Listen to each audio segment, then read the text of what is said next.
예, 그러면 국내 증시에 대해서도 현재 흐름들을 함께 체크하면서 여기에 맞는 투자 전략 세워보도록 하겠습니다. 오늘 유진투자증권 서울 WM센터 김영재 영업이사와 함께하도록 하겠습니다. 어서 오십시오. 네, 안녕하십니까? 안녕하세요. 네.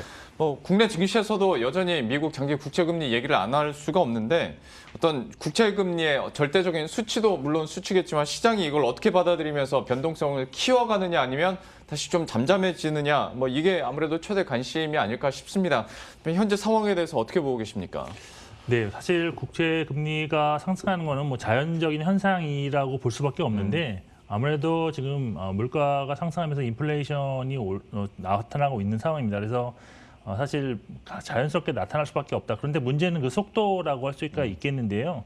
아무래도 그 채권 시장 참여자들의 그런 채권에 대한 그런 매도세가 집중적으로 좀 나타나고 있는 상황이 상당히 장중 변동성을 확대시키고 있다. 이렇게밖에 볼 수밖에 없습니다.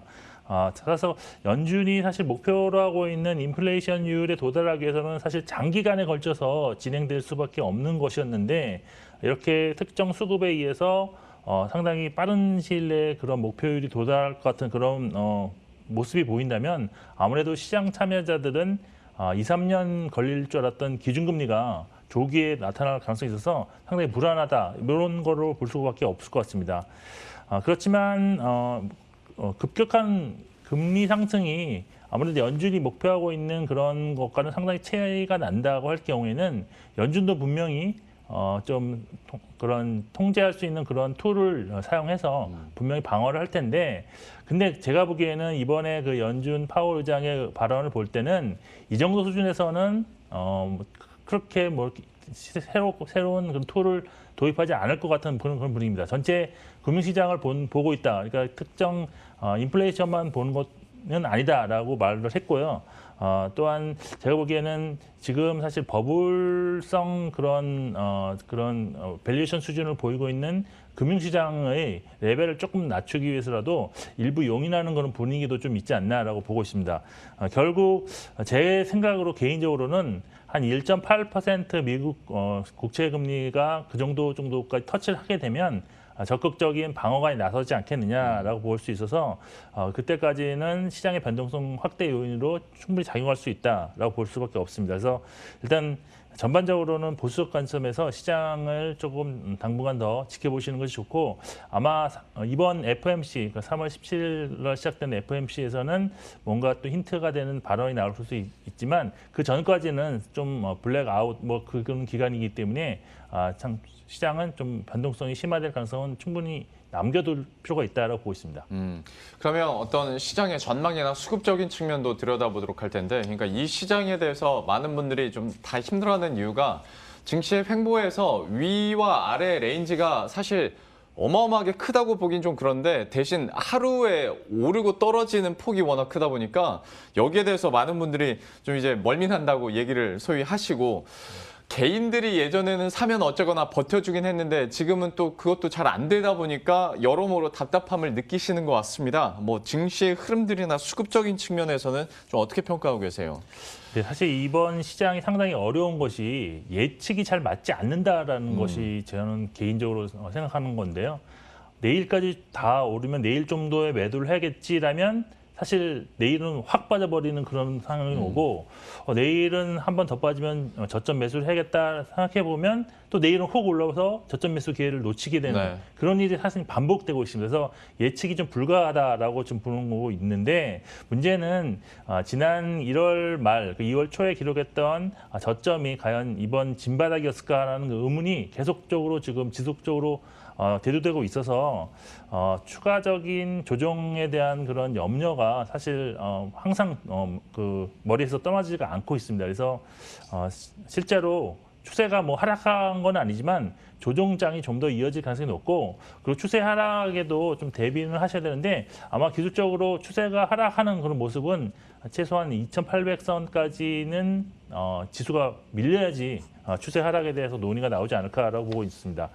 일단 그리고 지금 현재 실제 이렇게 지수가 횡보하고 안 좋은 이유는 결국 4분기 때 실적이 너무 좋아서 그걸 반영한 주가가 1분기 실적에 대한 의문이 좀 나타나고 있다라고 볼 수밖에 없는데 결국 실적이 여기서 만일 좀 회복되지 그러니까 성장이 더 나타나지 않고 2분기 비수기까지 연결된다면 시장의 조정은 좀 더 이어질 수 있다. 근데 우리가 생각하지 못하는 특별한 호재, 아주 정말 거대한 호재가 나타난다면 시장에 또 트리거 역할을 해서 상승으로 이끌 것인데 저는 개인적으로 뭐 정말 우리가 상상하지 못했던 만약 미중 관계가 갑자기 크게 개선되는 시그널이 나온다면 상당히 또 호재로서 작용을 할 수도 있다라고 보고 있습니다. 결국 지금 백신 접종 확산으로 인해서 경기 민감주들 이런 쪽으로도 상당히 좀 관심을 많이 갖고 계시는데 결국 하락시마다 신규 매수는 이쪽으로 하셔야 될 것 같고 상승시마다 매도는 작년에 많이 올랐던 업종 위주로 매도를 하시는 것이 좋다라고 판단하고 있습니다. 예. 그리고 어떤 업종별로 봤을 때 지금의 힘든 시장을 그나마 견디게끔 해주는 게 경기 민감주들의 상승이나 또 활약들인데 그러면 앞으로도 결국에는 경기 민감주에 계속 좀 우리가 집중을 하는 수밖에 없겠습니까? 어떻게 보세요? 그렇습니다. 왜 그렇게 보셔야 되냐면 아무래도 실적 전망에 대해서 상당히 상대적으로 훨씬 더 많은 큰 실적 성장을 할 수 있는 업종이 아무래도 경기 민감 업종일 수밖에 없습니다. 사실 코로나19가 작년에 팬데믹 상황이 왔을 때 기술주라든지 아니면 재택근무에 뭐 이렇게 크게 도움이 될 수 있는 IT 이쪽 상당히 좋았습니다. 근데 올해도 좋을 수 있다라고 뭐 다들 가정을 하고 있지만 그래도 상대적으로 본다면 팬데믹 이후에 이제 글로벌로 이제 경기가 활성화되는 그런 회복되는 모습이 확실해졌을 때 코로나 피해주였던 경기 민감 업종들이 오히려 성장률, 실적 성장률은 훨씬 더 크게 나타날 수 있기 때문에 주가가 여기에 크게 더 반영할 수 있습니다. 그래서 주가가 여기서 상승한다는 전제하에 경기 민감 업종의 상승률이 좀 더 크게 나타날 수 있다는 점에서는 경기 민감 업종에 대한 꾸준한 관심, 신규 매수는 꼭 이쪽으로 하셔야 되고 뭐 경기 민감 업종 뭐 많습니다. 산업재도 나타날 수 있고요. 그래서 최근에 유가 상승에 따라서 화학 업종도 상당히 지금 주목받고 있고 유통이라든지 소비 관련주들, 특히 최근에 그 의류 관련주들에 대한 관심이 시장에서 좀 더 계속 지속적으로 상승하고 있고 사실 기관들이 사실 전체 시장은 매도하고 있지만 이 의류 관련주 같은 경우에는 지속적으로도 매수하고 있다는 특징이 또 있습니다. 그래서 이런 것도 좀 관심 가지고 보시면 좋을 것 같습니다. 그 국제유가 잠깐 얘기를 하셨으니 이것 좀 여쭤볼게요. 그러니까 국제유가가 계속 상승하다 보니까 정유주에 대한 관심이 있는 건 알겠는데 어쨌거나 첫 번째는 국내에서는 그 정제 마진이 개선이 돼야 되는 부분이고 그리고 이 부분도 조금씩 뭐 바닥 찍고 올라간다라는 부분에 대해서 전문가들의 얘기를 하면 근데 지금으로서는 그러니까 우리가 소위 쉽게는 정유화학이라고 루틴적으로 얘기는 하는데 정유 쪽이 아니라 전통화학 쪽으로 봐야 된다라는 얘기들은 많이 하거든요. 이 의견에 대해서는 어떻게 보세요?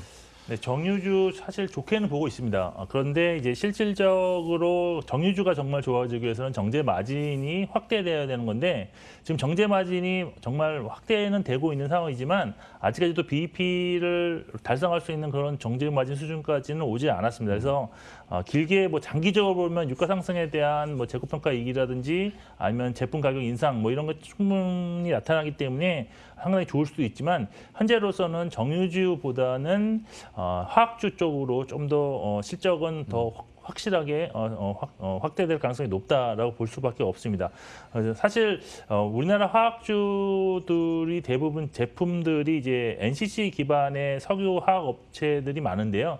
사실 이 부분에서는 글로벌하게 상당히 좀 증설이 올해 많이 이루어질 것 같아서 상당히 하반기 갈수록 불안하다 이렇게 보고 있었는데 지금 미국 한파가 나타나서 미국 쪽에서의 공장 시설 가동률이 급격히 하락하면서 오히려 아시아 이 영내권에서의 에틸렌 가격이 크게 상승하고 있는 상황입니다. 그래서 1분기 최소한 1분기에서 뭐 2분기까지도 석유화학 업체들의 상당히 실적 호전이 예상되고 있기 때문에 여기서 조금 더 추가 상승은 가능하지 않을까라고 판단을 하고 있고 그렇지만 뭐 이렇게 뭐 경기 민감주라든지 뭐 유가 관련 종목이라도 전체 시장의 큰 틀에서 뭐 너무 크게 벗어나지는 않을 것으로 일단 보고 있습니다.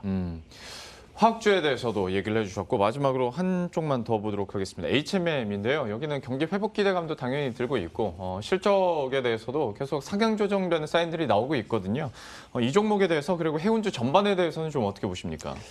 네, 제가 보기에는 사실 HMM은 이제 그 상선 쪽이 대표인데 컨테이너가 부족하고 그다음에 특히 미주 노선에서의 그 적체 현상 때문에 운임이 너무 크게 상승했다는 것이 투자 포인트였습니다. 근데 실질적으로 4분 실적을 보니까 상당히 좀 서프라이즈가 나와서 영업이익이 지금 5,670억 분기 사상 최대인데요. 제가 보기에는 좀 조심은 하셔야 될 필요가 있습니다. 물론 지금 애널리스트들이 평가하고 있는 추정치대로만 나온다 그러면 지금도 뭐 사야 되는 건 맞지만 이런 모습이 과거 그 OCI라든지 뭐 대한해운 이런 식으로 호황기 때 주가가 너무 좋아서 따라갔던 분들이 크게 실망하는 그런 것을 좀 재현할 수 있는 가능성이 좀 있지 않겠느냐라고 보고 있습니다.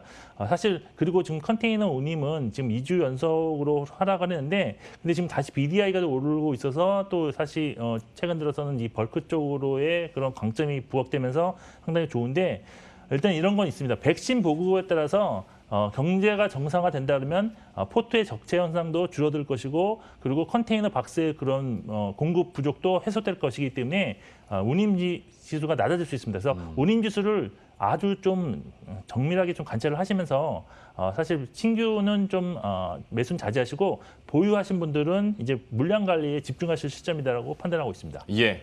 이렇게 해서 마지막으로 해운주에 대한 투자 의견까지 함께 들어봤습니다. 유진투자증권 서울 WM센터 김영재 영업이사와 함께했습니다. 오늘 말씀 고맙습니다.